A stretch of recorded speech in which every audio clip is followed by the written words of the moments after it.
Hi everyone, welcome back to my channel. I hope you had an amazing week. Today, me and my hubby will be showing you how we made these wooden stars.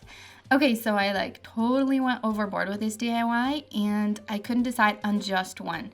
So I decided to do them all because why not, right? I'll be sharing how I styled it 3 different ways as well as how you can turn this star into a lantern.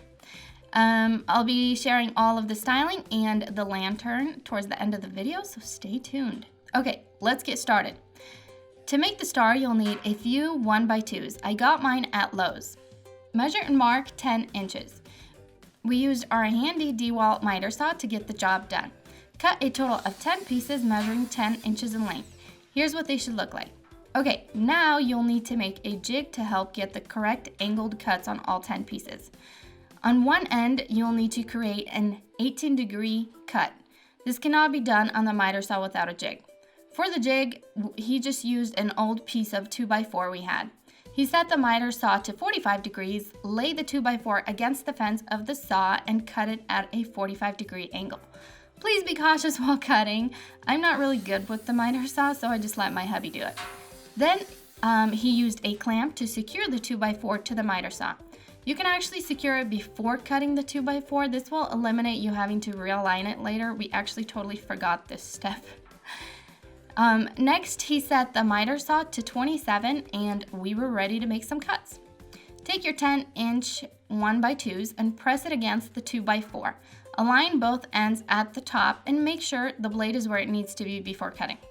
If you clamped it before you cut the 2x4, you shouldn't have to realign it. Okay, now cut all 10 pieces of wood at this angle on one end. Here's what they should look like at this point. Okay. He set the miter saw to 36 degrees now. This is the angle you'll need to cut the other ends at. Lay each piece of wood against the saw fence like this and cut.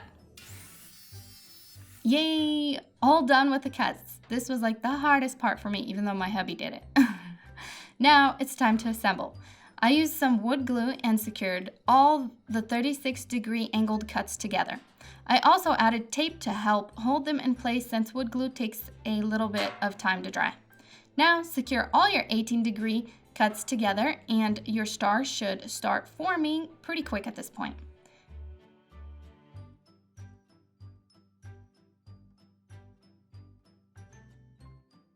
Okay, now you'll just need to flip it over. Tape the sides of the star before flipping it over. This helps a ton. And staple the seams on the back. I used my heavy-duty staple gun for this. If you don't plan to store heavy items in your star, you can use this lightweight balsa wood to add backing. It's sold at almost any craft store and comes in a few different thicknesses. I picked one that's super thin and could easily be cut with a knife or scissors. If you have the tools to cut plywood, it would definitely be more durable. I opted out for balsa wood since I knew I would be styling it with lightweight pieces. To attach the backing, simply lay out your balsa wood and trace the star shape. Then I used a utility knife to cut the shape out. The wood should snap easily once cut in two. I flipped the star over and glued on each piece of balsa wood until the back of the star was completely covered. I decided to stain the star with this weathered oak color and I love how this turned out. This is actually my first time using this stain. Okay, I know it's way past Christmas, but I figured you can save it for next Christmas or even have this up for winter decor. You'll simply need some ornaments, pom-poms, and hot glue. First, arrange all your ornaments before gluing them. I got these glass ornaments at Michael's. To hide the ornament caps as much as possible, I made sure they were facing down. I applied the glue to the cap area and attached them to the wood like this. To add a little bit more shine to it, I wrapped some fairy lights around them, and that's it. I love how the shiny ornaments look. They're so eye-catching.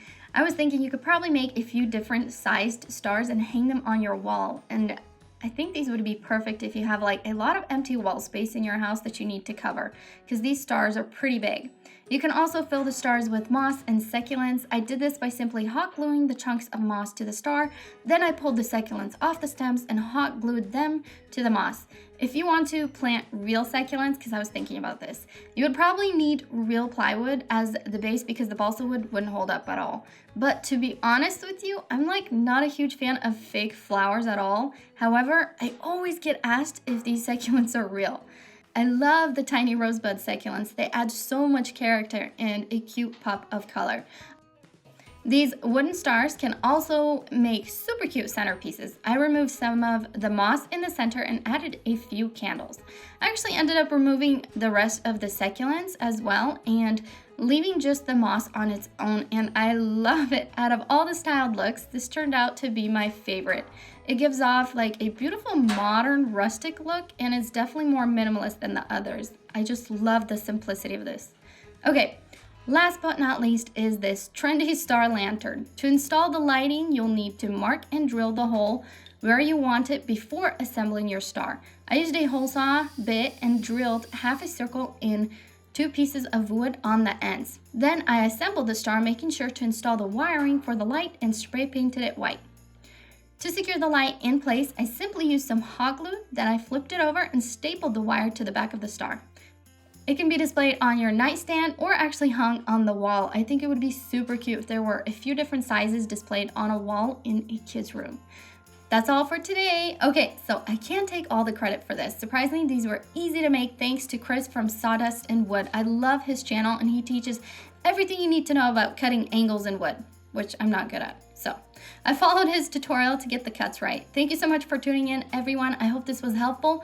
Give me a thumbs up if you like this. Let me know in the comments down below which style is your favorite. Yeah, subscribe for more. I will see you guys all next time. Bye.